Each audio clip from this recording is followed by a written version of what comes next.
Card আমরা মহিলাদেরকে দিব এবং এই কার্ডটা পেলে আপনারা দোকানে গিয়ে এই কার্ডটা দেখালে আপনাকে ২৫০০ টাকা মূল্যের জিনিসপত্র আপনি কিনতে পারবেন। আপনার নিত্য প্রয়োজনীয় জিনিসপত্র কিনতে পারবেন।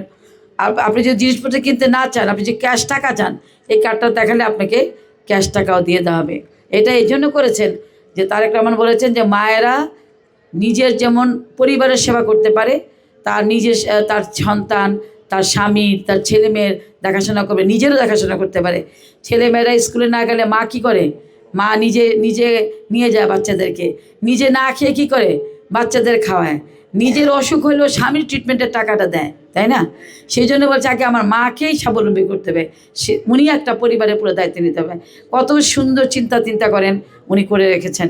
তো সেই জন্য এভাবে উনি একটি কৃষক কার্ড করেছেন, কৃষকদেরকে বিনামূল্যে সার, বীজ এগুলো দেওয়ার জন্য উনি কৃষি কার্ড করেছেন। এবং উনি বলেছেন যে ১০,০০০ টাকা যাদের ঋণ আছে, ১০,০০০ টাকা পর্যন্ত তিনি কৃষি মৌকুব করে দেবে। যদি বিএনপি ক্ষমতায় যায়, যাদের ঋণ আছে ১০,০০০ টাকা ব্যাংকে বিভিন্ন জায়গায়, এই ঋণ আর দিতে হবে না, এটা আমরা মৌকুব করে দেবো যদি বিএনপি ক্ষমতায় যায়।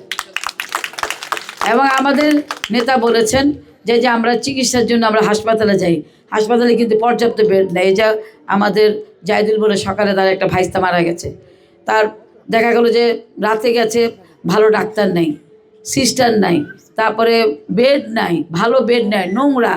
সেই জন্য তারেক রহমান বলছেন যে আমি সবগুলো সরকারি হাসপাতালে ভবন বাড়িয়ে দেব, বেড সংখ্যা বাড়াবো, ডাক্তার বাড়িয়ে দেব, সিস্টার বাড়িয়ে দেব।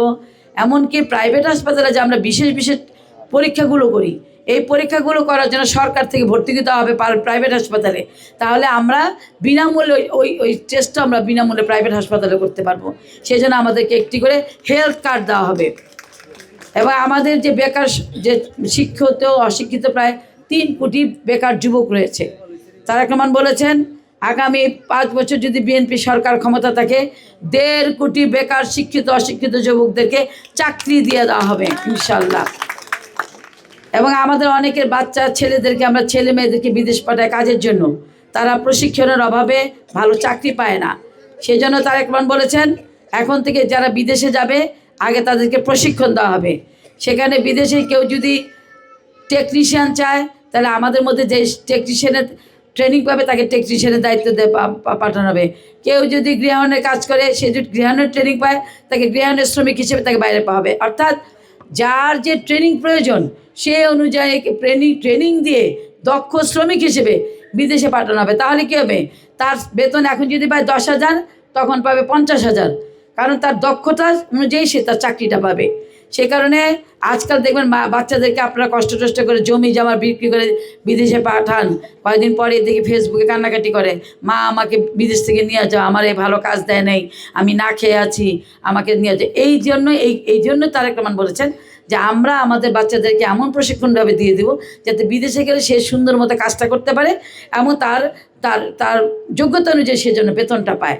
তো এইভাবে তিনি পরিকল্পনা করেছেন। এই যে আমরা মসজিদে আজান দেন, মুয়াজ্জিন সাহেব, ইমাম সাহেব নামাজ পড়ান, এদেরকে কিন্তু সরকারিভাবে কোনো বেতন দেওয়া হয় না, পাড়া মহল্লা থেকে যে হাদিয়া তোলা হয় এটা দিয়ে বেতন দেওয়া হয়।